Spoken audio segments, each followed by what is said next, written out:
ça, ce sont nos besoins vitaux. Mais c'est important d'en reprendre conscience. Parce que déjà là, eh ben, on peut commencer à faire le lit du plateau dysfonction plutôt que renforcer notre santé. Alors, je vais prendre l'exemple de la respiration. Alors, maintenant, je t'invite à t'observer respirer. Comment respires-tu ?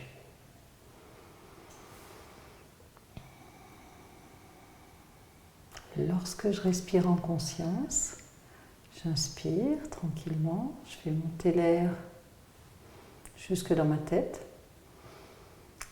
et je la laisse redescendre à l'intérieur de mon corps le plus loin possible. Mais ça, c'est en conscience. Voilà, mais inconsciemment, comment respires-tu ? Parce qu'il y a quand même 95 à 99% du temps, on respire, on n'a même pas conscience qu'on respire et surtout, on n'a pas conscience que l'on bloque notre respiration. Regarde, quand on porte une charge, premier réflexe qu'on a, c'est bloquer. Et là, on entretient le plateau dysfonction parce qu'en plus, quand on connaît la physiologie du corps, quand on fait travailler nos muscles avec moins d'oxygène, on crée plus d'acide lactique, qui est un déchet ensuite qu'il va falloir éliminer. Donc après, potentiellement, plus de courbatures.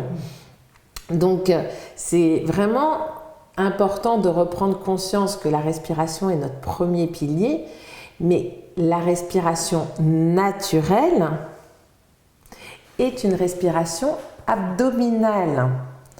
Et j'invite à observer la nature. Quand on regarde les animaux respirer, où peut-on compter le plus facilement leur respiration ?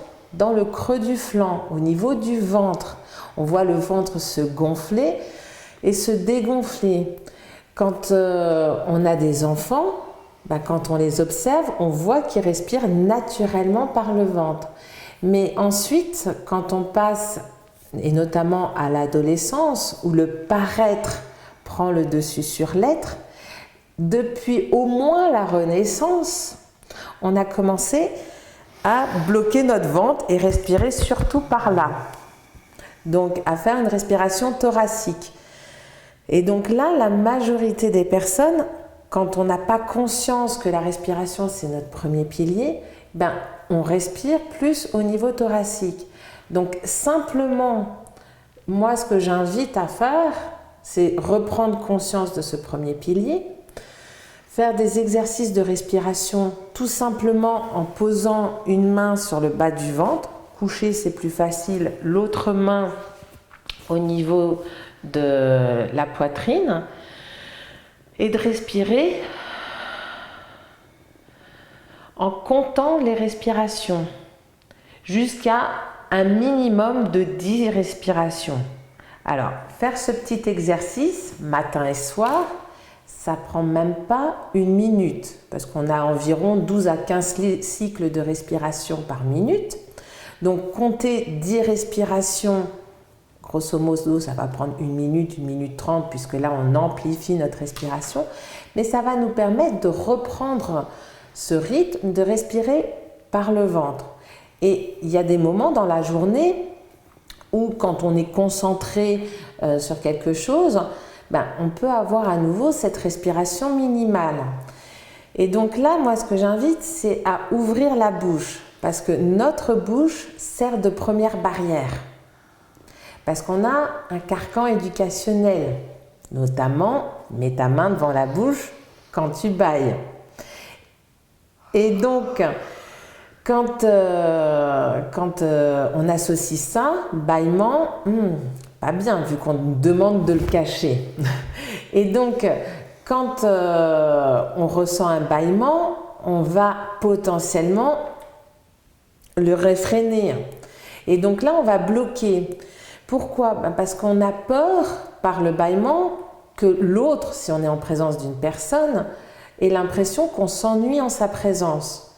Et donc, on met en place des mécanismes qui font qu'on bloque notre apaisement, parce qu'un bâillement peut être aussi la manifestation de notre apaisement, de notre relâchement. Donc surtout ici, je t'en prie, si tu ressens un bâillement, laisse-toi aller. C'est vraiment important. Et donc là, en respirant bouche ouverte et dans cette conscience de la respiration, on a potentiellement des bâillements qui viennent et ça permet à cette énergie de circuler librement dans notre corps. Donc la respiration, c'est notre premier pilier. C'est aussi le premier qu'on a tendance à bloquer. Et donc là, au lieu d'alimenter notre plateau santé, bien-être, épanouissement, on commence à faire le lit, le terreau du plateau dysfonction. Mais ce qu'il faut savoir, c'est que quand celui-là monte, à un moment donné, qu'est-ce que le corps, parce que ça se joue à l'intérieur de nous, si le plateau de dysfonction monte trop, le corps va nous envoyer des signaux que nous, on qualifie de maladies, de symptômes. Et donc, en fait, les signaux, c'est la pointe de l'iceberg. C'est pour nous dire, attention, il y a un déséquilibre dans cette énergie. Mais voilà, la pointe de l'iceberg, nous, on a tendance à vouloir la supprimer. Alors moi, ce que j'invite à faire, des fois les symptômes sont gênants, donc c'est important de guider pour pouvoir les apaiser.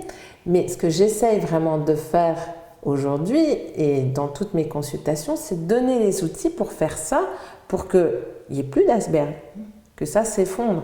Donc la respiration, c'est vraiment notre premier pilier et c'est aussi celui qu'on peut se servir pour être le premier palier vers la méditation. Donc la méditation, c'est calmer le flot de notre esprit parce que nous, humains, on peut être ici physiquement, mais que notre esprit soit ailleurs. Ça, c'est vraiment le propre de l'humain. Et donc, après, d'une idée, on peut en passer à une autre, puis à une autre, puis à une autre, et ça fait vraiment un brouhaha. Alors que là, quand on commence à compter nos respirations, on est en train de faire ce que nous sommes en train de penser. Et là, ça permet vraiment d'être ici et maintenant. Donc, quand on commence à faire ces exercices de respiration, 10, c'est un minimum. Et après, on peut en faire pendant 10 minutes, 20 minutes, et on rentre dans cet état méditatif où, justement, des choses se passent dans notre corps. Donc ça, c'est pour notre premier pilier.